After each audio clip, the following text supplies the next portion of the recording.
Welcome back to The Truth with Trinity, and I am your host, Trinity. And if this is your first time tuning into the podcast, I want to send you a warm welcome. Here, I talk about issues that happen within the black community, hopefully for some type of resolution, advice, or at least some food for thought to go about your daily way. So, I want to jump right into today's topic or episode, whichever one you like to call it, which is how multiple sexual partners breaks down our virtue as women. Okay, so I wanted to start off with talking about virtue. So I'm not looking at a dictionary, but the first things that come to my mind: virtue, chastity, self respect for ourselves and our bodies as women, and how we conduct and carry ourselves. And this is very important, especially for black women. Okay, and I want to start off by saying, I can only go by my own stories and my own experiences, but I remember being a virgin. Okay, and I know everyone else can relate because everyone, starts off a virgin in this life, right? But I remember being a virgin, and I remember, being younger, and the unfamiliarity that I had with boys. Okay, and what I mean by that is, if a guy got too close to me, I would feel nervous. Okay, if he tried to insinuate anything about sex, I would feel very nervous. To be in close quarters, a private area where there was no one around, I would get nervous. If a guy tried to, you know, reveal himself, any of his physical body parts, I would feel very nervous about that. And you know, as I began to, you know, um, become physically active, sexually active, that kind of deteriorates. Okay, because you become familiar. Okay, you become familiar. You're used to the act of sex itself. And what I'm getting at is, as a woman, you know, especially, if your first partner, it didn't work out, and, as a young girl, you get to the understanding that, your first guy that you have an intimate relationship with may not be your one and only. Okay, and then you go on and you have a relationship with another guy, and then this one doesn't work out, and then there's another guy. But as we grow older, what ends up happening is we become too familiar with men, and I think that works adversely for us as women. And what I mean by that is, the nervousness that I spoke about. When you're a virgin, you're nervous to be that close to a guy. And then it breaks down. That nervousness breaks down once you become familiar with having sexual relationships. Um, it makes it harder for us to choose the right guy. For example, let's just say you're going out on a date with a guy, and you're really, you don't know this guy, and you're trying to, you may see him as a serious prospect, as someone that may be, boyfriend material, possibly marriage material.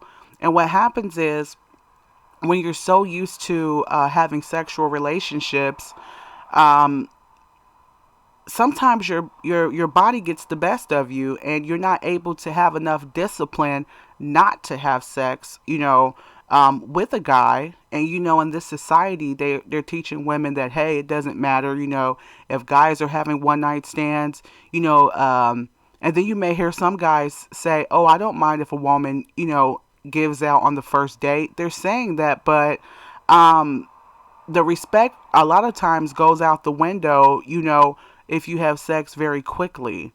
And what happens is, if you're so used to having sex, your body is stimulated to the point where it makes it hard to abstain, and for your brain to kick in and say, hey, I don't know this guy yet.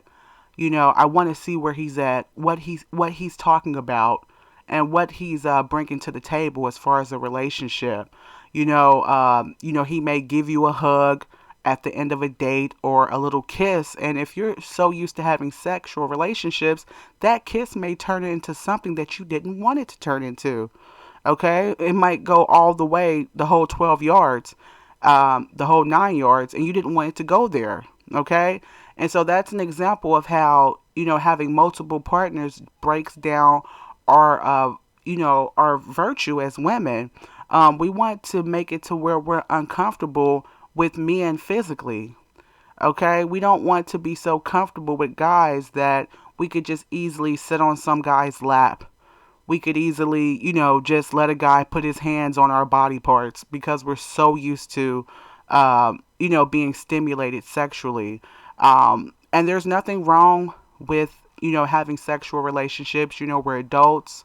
If you are an adult, but at the same time, if you're not in a committed relationship and hopefully marriage, and for those women who are hoping to pursue marriage, I strongly suggest practicing abstinence. Why?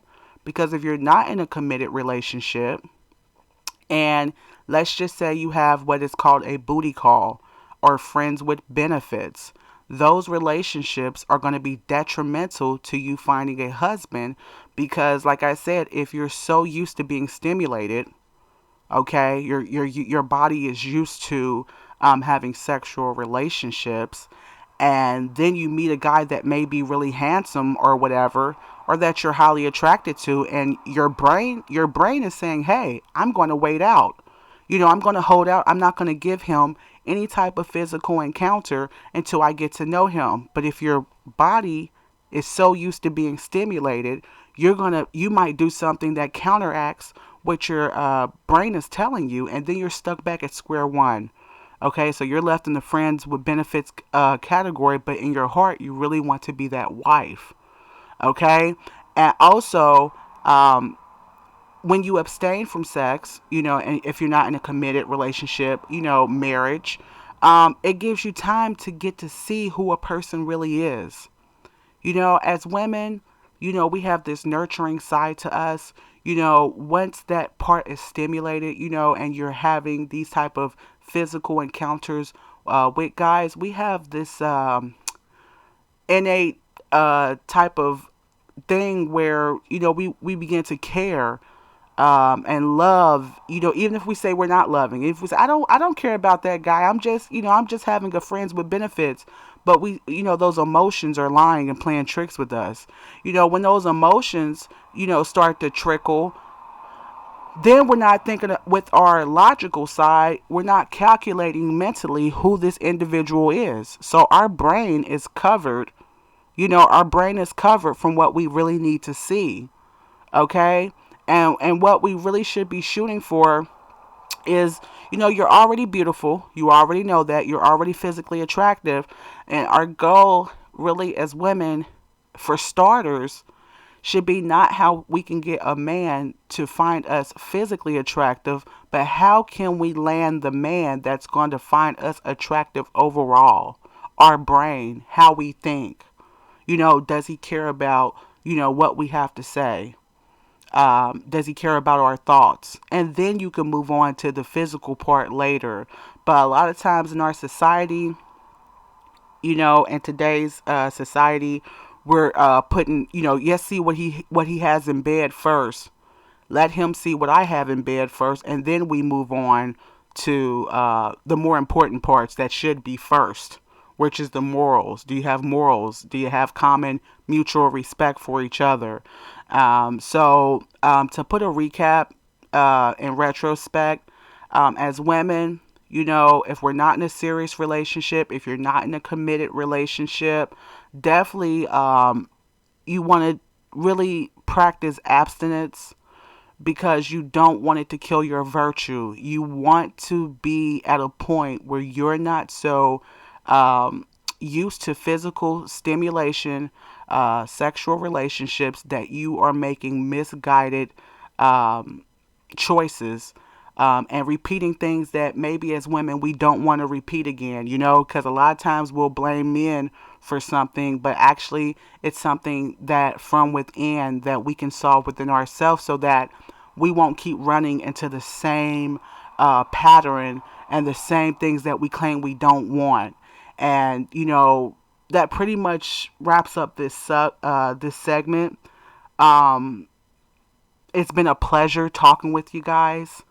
If you would like to reach me or if you have any suggestions, please feel free to contact me at the truth with Trinity at gmail.com.